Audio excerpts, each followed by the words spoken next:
about the vascular system, and saying it again. And some students were in my office yesterday, I said it again today. If you feel, I'm not confused at all, I get this is okay, straightforward, it is not, okay? Come back and process, because the local versus peripheral is a tough, difficult topic, and I will address it again, and I gave you some questions about this in the study guide, about the kidneys. There's a question about the kidney, make sure you got it, okay? I'm not finishing with that, I'm just saying that make sure you understand this. Okay. So we said, so the moment-to-moment regulation, what we do all the time, the shortest term response would be to change the radius. If blood pressure is too high, we're going to vasodilate the arterioles. If blood pressure is too low, vasoconstriction is our solution. Let's do a short learning catalytics and we'll continue.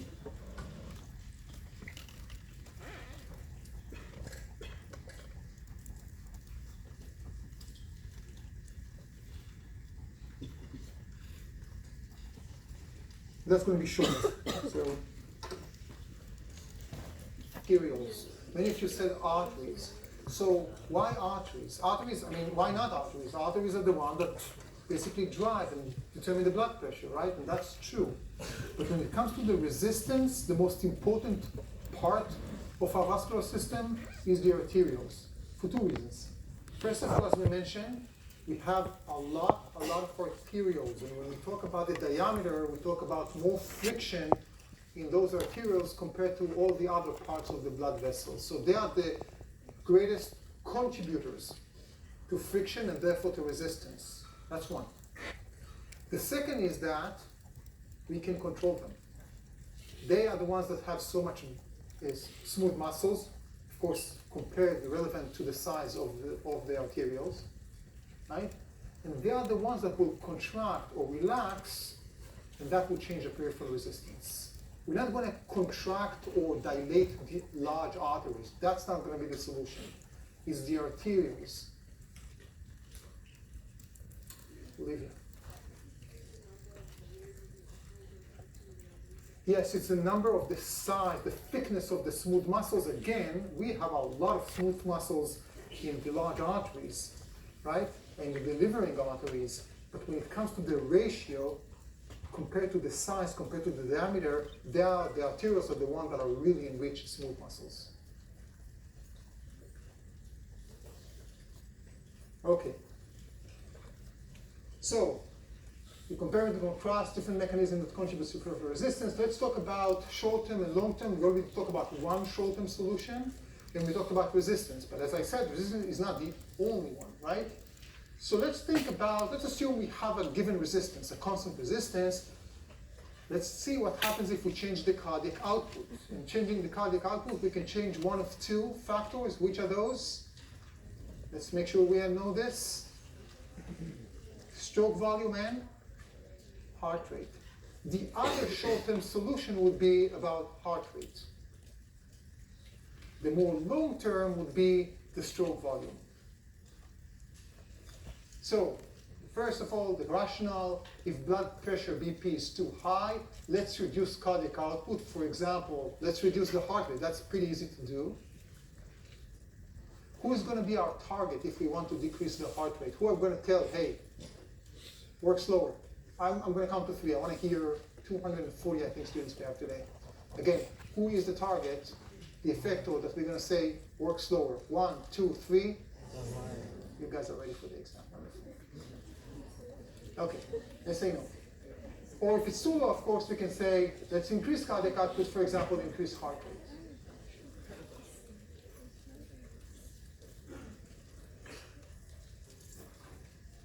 If we talked about the short-term solution of resistance by dilation and constriction, and now we're talking another short-term, that is the heart rate. As I mentioned, these are not mutually exclusive. So let's see an example when we actually do both.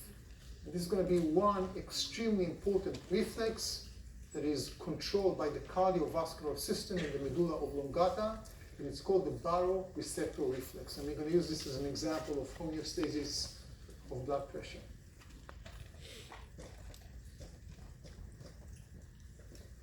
So remember something we already said, but I want you to remember that our blood vessels are always partially constricted to begin with. And that is, of course, the sympathetic nervous system, right, that says contract, fight or fight, constriction, higher blood pressure. So it means that if I want to constrict them more, I need to tell the sympathetic, work harder, right? If I want to constrict them less, or to dilate, actually, I'm going to say, what do I want to promote, stimulate, or to inhibit the sympathetic nervous system? Again, if I want to dilate, what do I want to tell the sympathetic nervous system? Do I want to stimulate it or to inhibit it? I want to inhibit it. That's exactly how it's working. So the first thing with a reflex, we always need to find the sensory receptors, those that will actually give us the information. Where do you think we should expect those receptors? They're called baroreceptors. Where should we find them if what we care about is the mean arterial pressure? On the outside of the blood vessels. Are these going to be all the blood vessels? What do I care about? Where is the mean arterial pressure? The large arteries, the aorta and the large arteries. And what we will find is them sitting in the walls of the blood vessels. So if there is greater pressure on those walls, those receptors will stretch. These are stretch receptors. And they can give us a signal of, okay, there's a greater pressure here.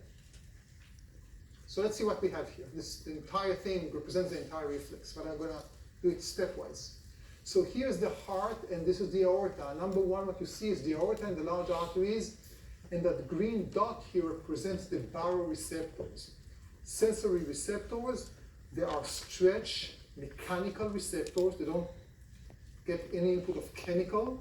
They are stretch receptors. They mechanically stretch. Thus, the greater the pressure is, they will stretch more, right? They are linked to a cardiovascular center in our medulla oblongata.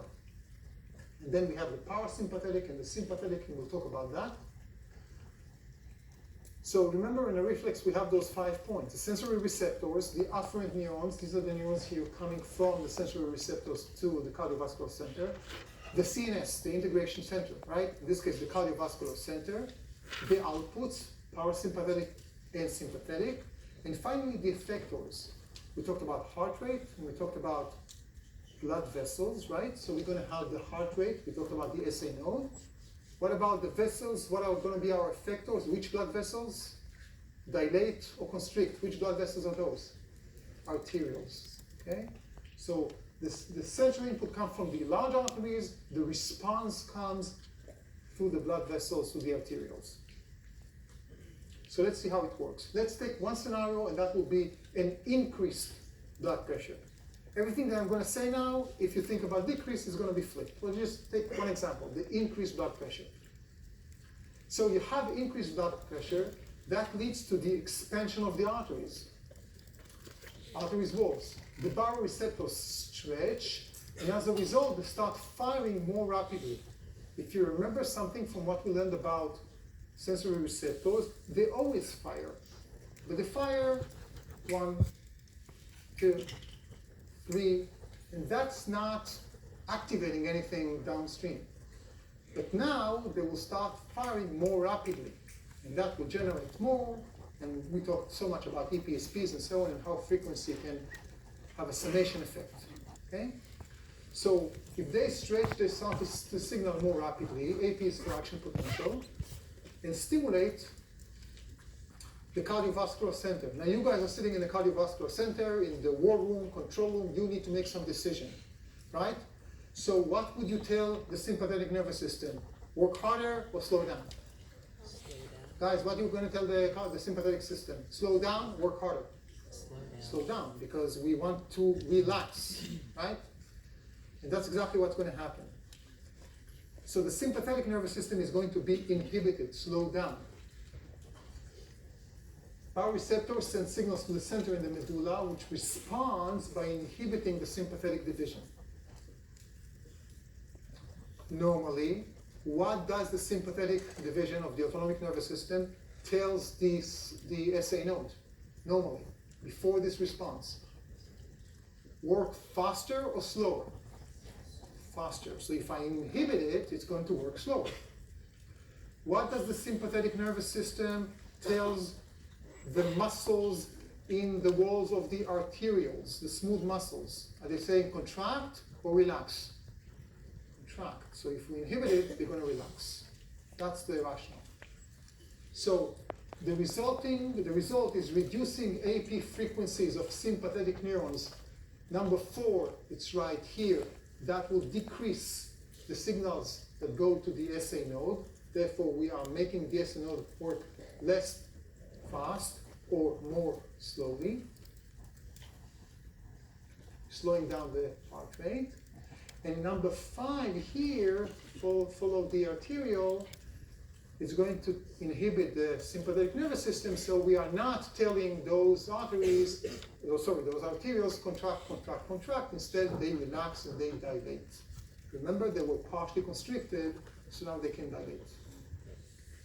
Any questions about the impact of the cardiovascular center on the sympathetic nervous system? If you think about it, that's pretty rational, that's pretty logic. Yeah. The dilation will be of the arterioles because, again, they are going to be the major determinants of the resistance. Anything else we can do? If you are the cardiovascular center, just to make sure everything is cool? What else do you have in the system, in the effectors, or in the output, in the motor neurons? Anything else you want, just to make sure the heartbeat is really slowing down? Should I give you back the first slide or second slide in our semester about the autonomic nervous system?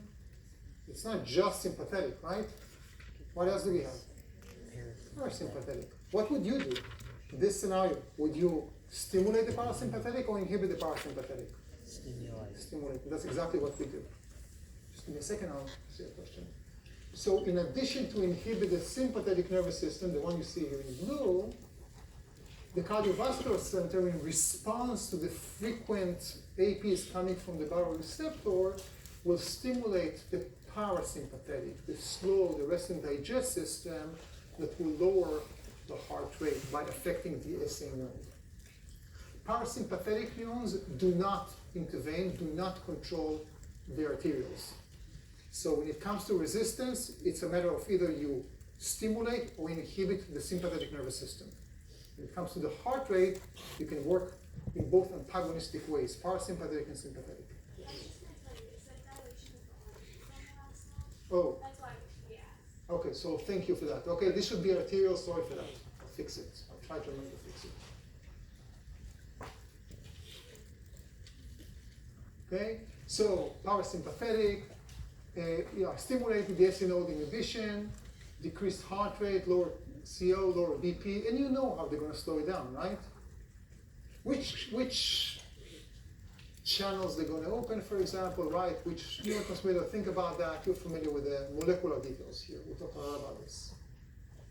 And this is one beautiful example of how our autonomic nervous system works. And I'm coming back to what I told you back in the days. It's like an old radio with the knobs, with the volume knob, before you had the fancy stuff that we have here. Why are they using the volume knob? Because it's not about turning on the radio or turning off the radio. The heart will beat and the blood vessels will propel blood. But we can turn it up a little bit and turn it down just a little bit. This is the fine tuning that is so critical in keeping homeostasis of blood pressure. Any questions about the baroreceptor reflex?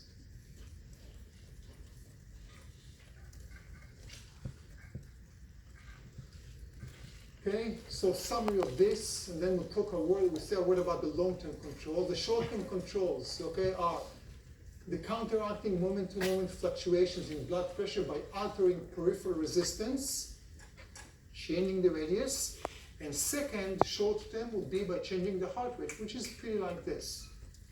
The longer term is changing the volume. So think about something. Imagine now I have a hose, a water hose, connected to a faucet. I am in my backyard, okay? And remember that hawk? I'm trying to scare the hawk just by pushing some water on it. But no, think about watering the plants, okay? The hawk didn't come back yet, by the way. So I'm watering the plants, okay? Faucet is there, imagine a hose, water is running. I'm watering the plants, but it doesn't reach this plant, I need to put more pressure. What do I do first? What's the first thing that you do?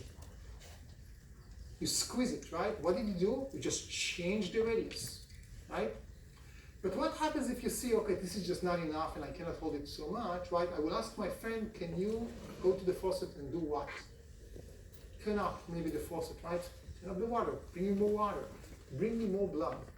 So if you have a decreased blood pressure, the longer term, not the moment to moment, will be to increase the volume.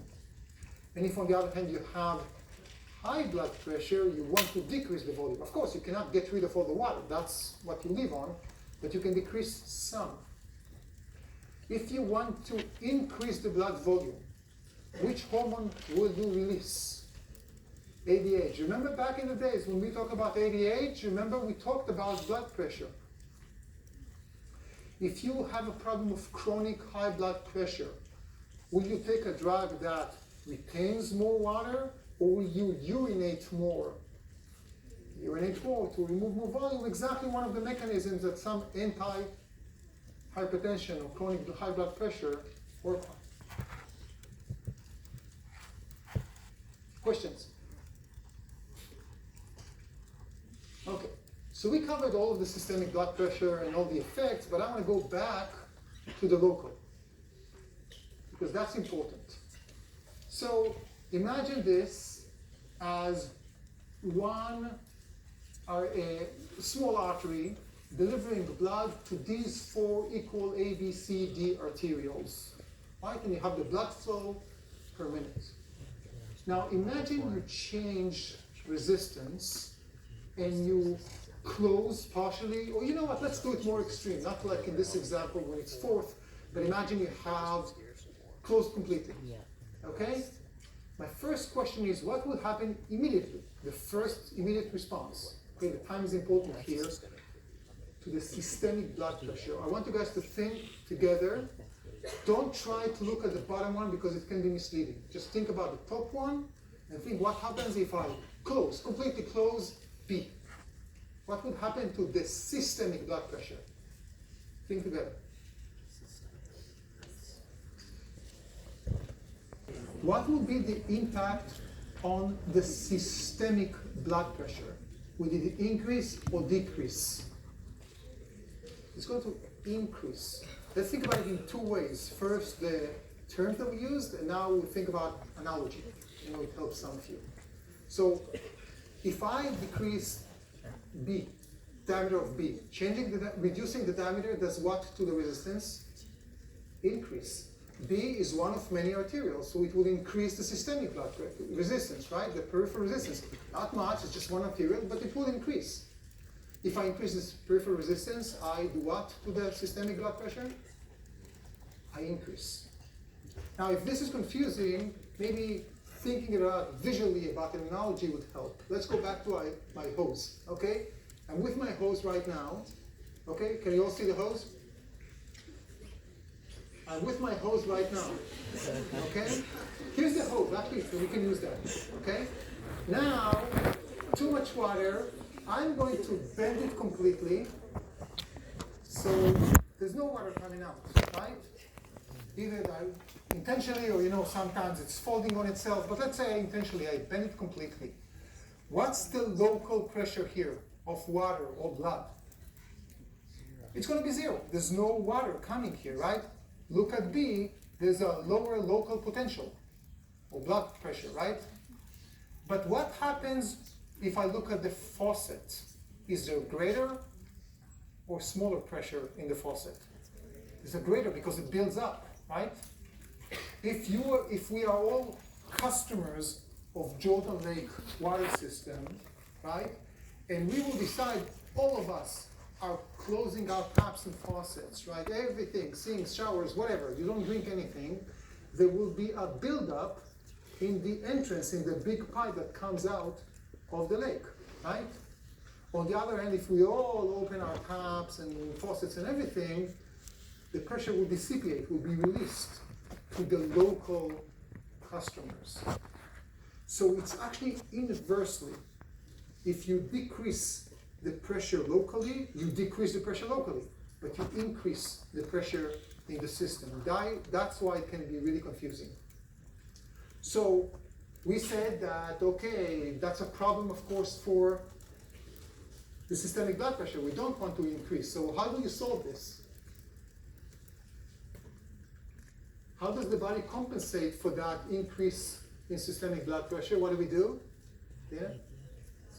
I can dilate other parts. In this example, small blood will go through A, C, and D if it has enough radius, or another arterial, right?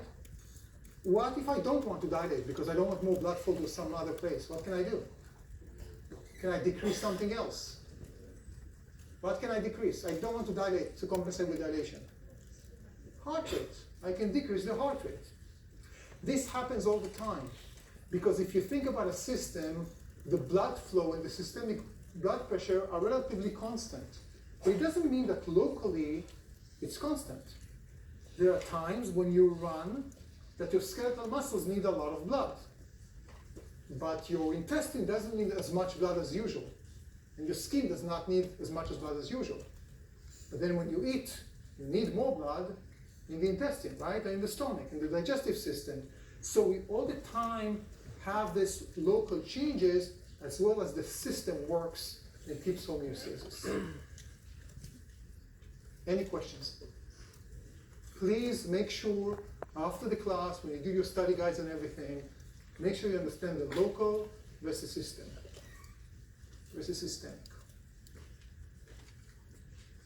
Okay?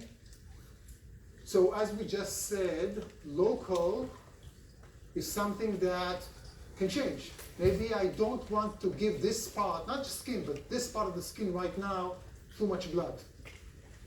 So I'm going to block it or reduce the flow, right?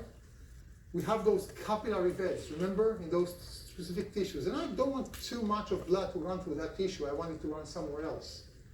So what am I going to tell the capillaries? What am I going to tell the smooth muscles of the capillaries? Contract or relax if I want to stop it? Is there a problem with my question? Is that a tricky question? Why is that a tricky question? Because capillaries don't have smooth muscles, right? I can control the arterioles. How do I control capillaries? The word for that is sphincters. You read a bit about sphincters? Okay? We do have smooth muscles, but unlike the arterioles, they're not in the walls. That's how we control it. We control capillary beds. So this is an example of an arteriole in red, a venule in blue, and the capillaries. And the blood flows to all these capillaries. Except for one capillary that has to connect always because it's circulation. And the capillaries make the circulation work. What we have are those small ring-shaped sphincters, smooth muscles, that if we contract them, they kind of like invoke and block those capillaries being up. If they're relaxed, they open up, they allow the blood to move. So if I want the blood to run in this tissue, what do I tell those sphincters? Relax or contract? Relax or contract? Relax, exactly. But if I don't, then what I can say is, okay, contract, and now as a result, there won't be any blood. Or maybe I can tell them contract some, and then you'll have blood, but not flow, but not as much. You'll still have blood running from the arterioles to the venules, but this specific capillary bed will not receive blood or receive less blood if this is what you want. This is how we control local flow all the time. It can be at the arterioles level, but it can even be at the capillary bed level. The last thing I want to say would be about high blood pressure, hypertension, but we'll just leave it for Tuesday. Okay?